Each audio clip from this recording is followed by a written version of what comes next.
আলহামদুলিল্লাহ, দারুল উলুম গলজাবাদ মাদ্রাসার আজকে ইফতার পার্টি।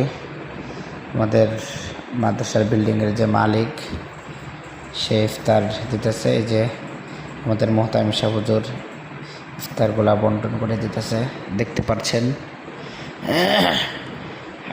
মাওলানা ইসরাফিল সাহেব অর্থাৎ আমাদের মাদ্রাসার প্রিন্সিপাল, যিনি মোহতামিম পদে দায়িত্ব আছেন, হুজুর ইফতারগুলা খুব সুন্দর করে বন্টন করে দিচ্ছে ছাত্রদের। শুধু তাই নয়, হুজুর বলতেছে যে তোমরা যত খাইতে পারবা তত দেওয়া হবে, সমস্যা নেই, কেউ অপচয় করতে পারবা না।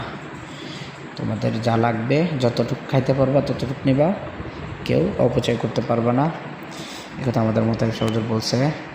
এখন আপনাদের দেখাচ্ছি আমাদের ছাত্র ভাইয়েরা কীভাবে প্লেট নিয়ে বসে আছে, দেখতে পাচ্ছেন। ওরা খুব খুশি, যেহেতু আজকে গরুর গোস্ত দিয়ে বিরিয়ানি হচ্ছে, খুব খুশি ছাত্ররা, দেখতে পাচ্ছেন তো। অনেক খুশি ওরা, অনেক গোস্ত পেয়েছে, অনেক খুশি, দেখতে পাচ্ছেন। এই যে খুব খুশি ওরা, ক্যামেরাটা দেখলে আরও বেশি খুশি হয়। এই যে দেখতে পাচ্ছেন, অনেক খুশি।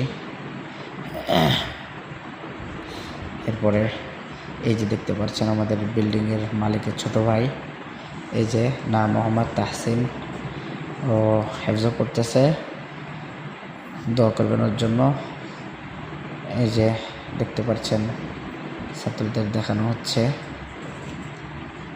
এই যে খুব খুশি ওরা। এই যে দেখাচ্ছে, আমার দেখাচ্ছে যে গোস্ত পেয়েছি। এই যে হুজুর খুব খুশি আর কি, আমাকে দেখাচ্ছে এগুলা। দেখেন, অনেক খুশি হয়েছে বাচ্চারা আজকে। দেখতে থাকেন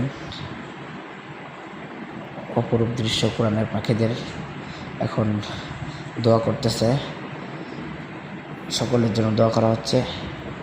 এখানে দোয়া করতেছে আমাদের মাদ্রাসার আরেকজন দায়িত্বশীল হাফেজ মাওলানা শফিকুল ইসলাম সাহেব হুজুর নাজাম সাহেবের দায়িত্ব আছেন। এই যে দেখতে পাচ্ছেন হুজুর দোয়া করতেছে সুন্দর করে, সকলের জন্য দোয়া করতেছে হুজুর।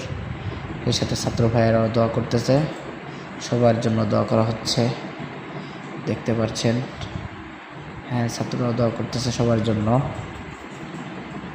খুব সুন্দর দৃশ্য। আসলে মাদ্রাসার মধ্যে না আসলে, না দেখলে বোঝা যায় না এত সুন্দর দৃশ্যগুলা। আপনাদেরকে একবারে দেখানো হচ্ছে, দুই কাতার দাঁড়িয়েছে, দুই কাতার একবারে দেখানো হচ্ছে। দেখেন, সকলে দোয়া করবেন মাদ্রাসার জন্য। আসসালামু আলাইকুম ওয়া রাহমাতুল্লাহ।